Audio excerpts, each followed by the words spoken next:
By the later part of the 15th century BCE, the Mycenaeans had put an end to the Minoan civilization of Crete and took control over the island.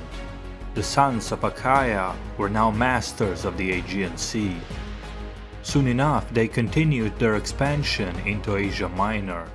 This inevitably led to a conflict with the mighty Hittite Empire of Central Anatolia. In this video, we talk about the earliest recorded battles between the two powers and the Mycenaean leader known to the Hittites as Attarsiya of Ahhiya.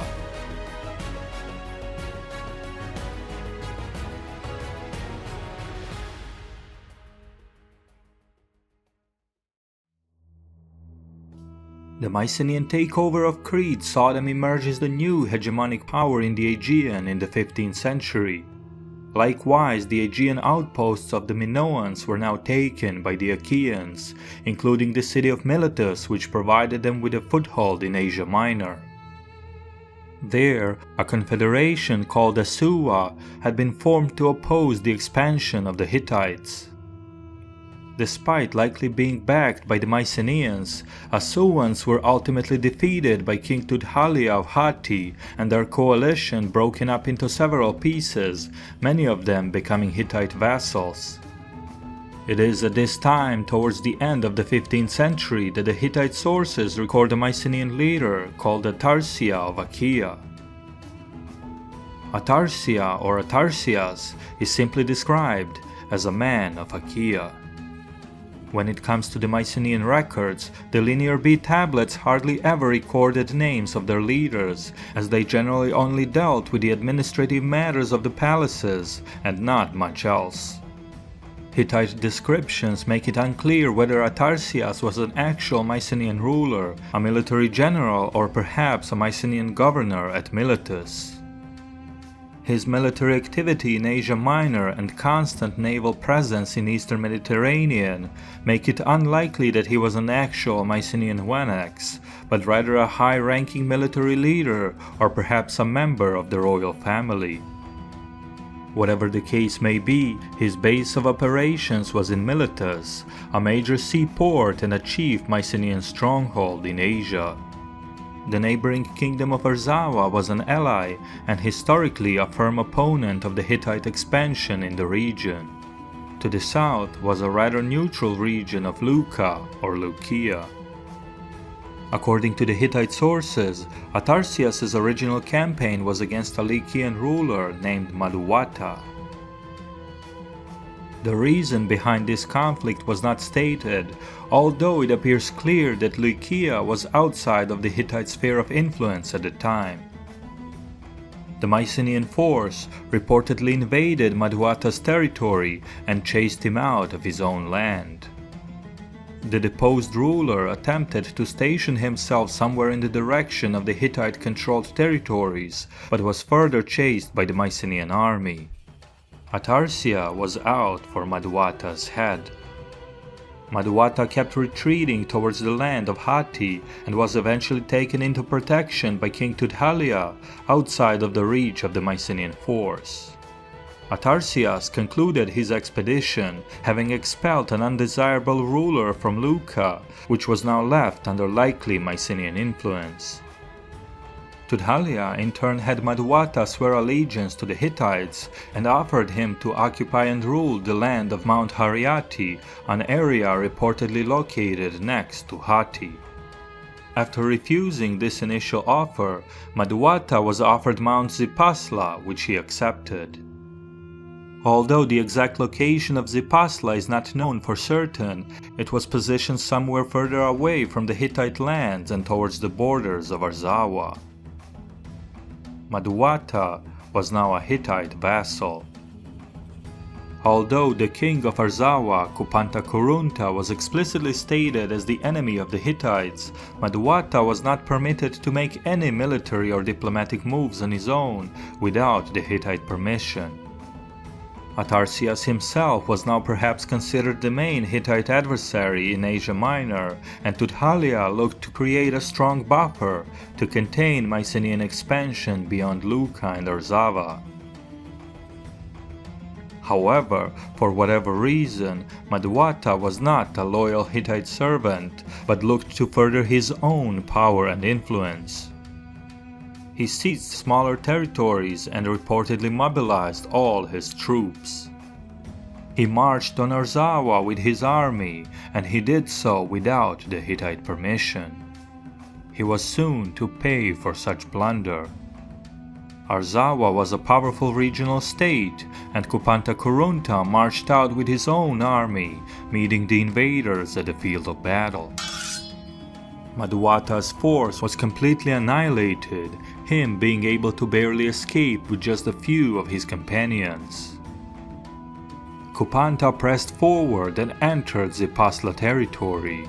He pillaged the land, killed all of his soldiers, and took civilian captives, Madduwatta's own wives and children among them.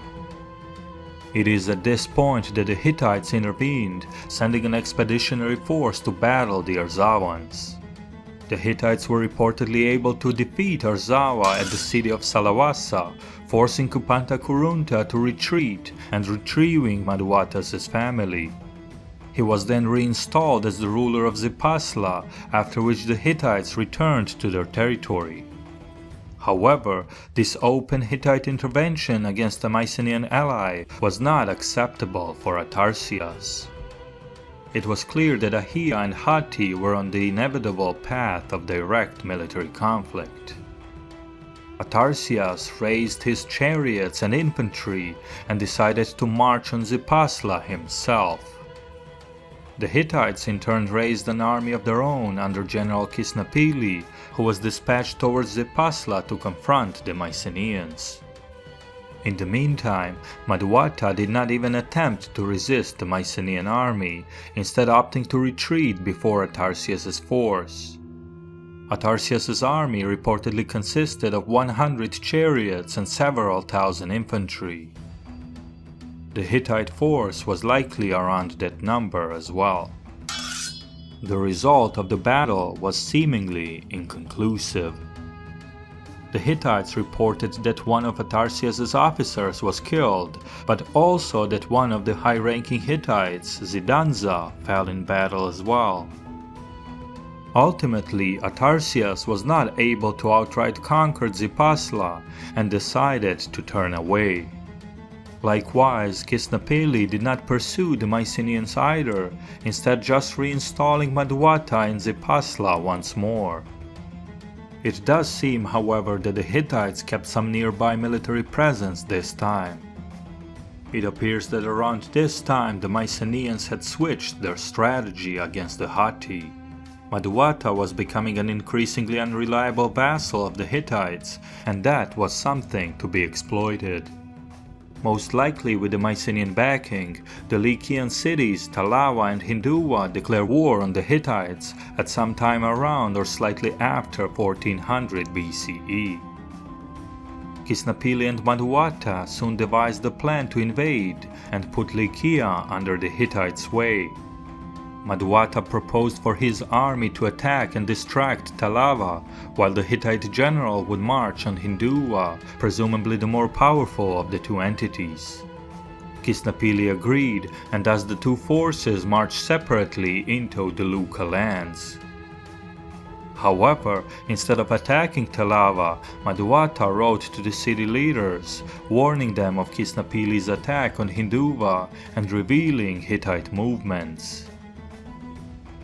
As the result, the Hittite army was ambushed on the way to Hinduwa and completely destroyed. General Kisnapili, together with other military leaders, all fell in battle. Such disaster completely severed Hittite military might in western Anatolia.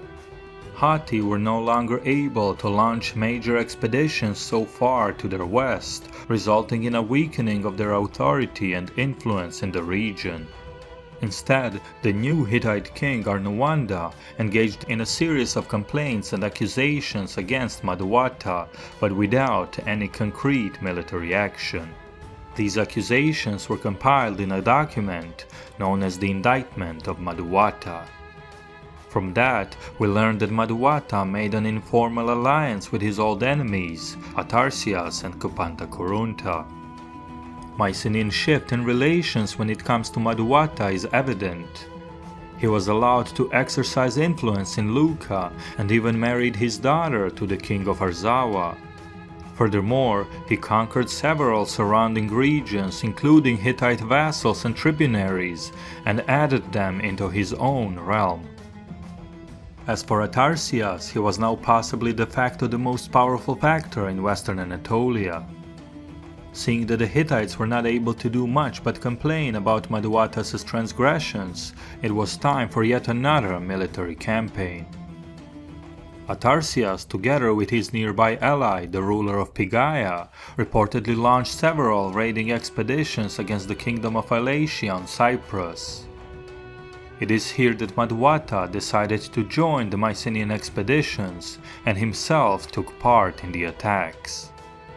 Kingdom of Ahhiya was apparently also a vassal of the Hittites, or so the Hatti kings claimed. Either way, Madduwatta himself claimed not to know any of this. Attarsiya, on the other hand, showed no regards to the Hittites and led several attacks at the island, from where he variously brought booty but also many captives, including civilians. Not much is known about Attarsiya beyond this point. He likely passed away during the first half of the 14th century BCE.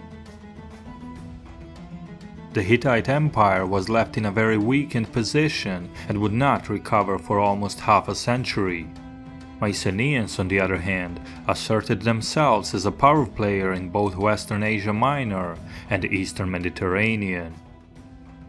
The origins of the Mycenaean presence on Cyprus are dated to this time, something that was to be heavily expanded on in the coming centuries.